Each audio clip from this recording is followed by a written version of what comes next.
It's Greasy E46, and one of the first things we're going to be doing to the 325 is putting on a roof rack. This one's actually an E90 roof rack, so it's not a direct bolt-on, or I have to do a little bit of work to it. Of course, I couldn't just get an E46 roof rack and slap it on. There always has to be something, but I think the E90s look a little bit better. The feet have like this little covering to the top of them. I just think it looks nicer than the E46s. Plus, these are a little bit easier to find, and you can also find them online, whereas the E46 ones are discontinued, and so they're just a little bit harder. It's going to be more of like a Facebook Marketplace type of thing.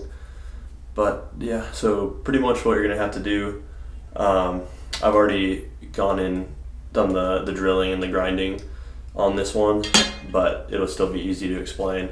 On the bottom side, you can see these little rails, these holes right here that the feet slide onto with these little tabs. You just loosen the screws, slide them in and out where you need them, and then tighten them back on. All you have to do is grind them in a little bit, because the E46s are a bit narrower, the roof line is, than the E90s, so the feet need to come in some more. So you just have to grind those in so you can slide the feet in more, and that's pretty much it.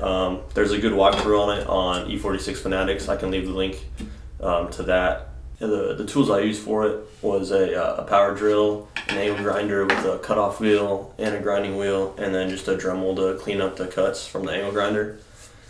But all in all, it wasn't too bad.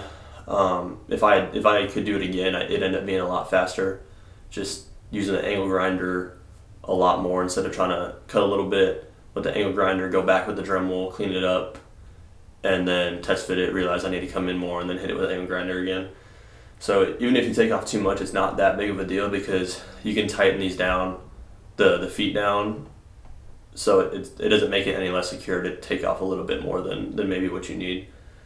We'll go ahead and roll the rest of the footage of me actually doing it, and it'll give you a little bit better idea of what you're going to have to do. And then at the end, I'll throw some nice pictures of the final product and what it looks like. So yeah, enjoy.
So after that test fit, the rear crossbar fit really well, nothing else needed to be done.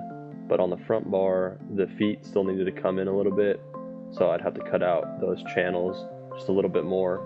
And the bar itself was too wide, so the BMW tool that you use to screw the feet actually onto the top of the car wasn't able to get down to its bolt. So here I am now, just marking off and cutting a little bit of the bar off.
Alright, so we finished up the cutting of the bar itself. It came out pretty good, I would say. You can tell it was cut, it's a little rough, but we used the Dremel to try and clean it up as much as we could. But after a few test fits, you can now get the tool in the top side to get the bolt screwed down. So that's the most important part, and now all we have to do is drill a few holes so we can get to the bolts. And you can see I've already done this side. I just had to drill and widen this hole out and then drill a different hole for this one. And on the other side we still have yet to do it. That hole is good. We just need to mark off and drill another hole about right there so we can get that bolt tightened. And after that it'll be good to go. Just the only other thing I forgot to mention, you have to do this on both, is there's going to be a little slit you'll have to cut in the feet, and once you do that, then you're set. You just need to cut that so that the little tabs on the roof of the car will just sit in that little slot. There is a way that you can just take those tabs off the roof, but then you wouldn't be able to get them back on. Obviously you just have to cut them off, and I feel like it's not really worth it to do that. So you just cut the feet a little bit and then you're good to go. So yeah, so we got it on now, and these are the tabs I was talking about. So you can see them right there. They just fill this little hole, you pick them up. But obviously if you tighten the screw down, it's going to keep pushing and snap that piece off. So we've already done it in the back, and you can see we just cut a little hole right there, and it just lets that little tab just sit in there, and you tighten it down, and then you're not doing any damage to the car. And if you ever want to take the roof rack off, you pop it off, pop those tabs back down, and then it's like it was never there.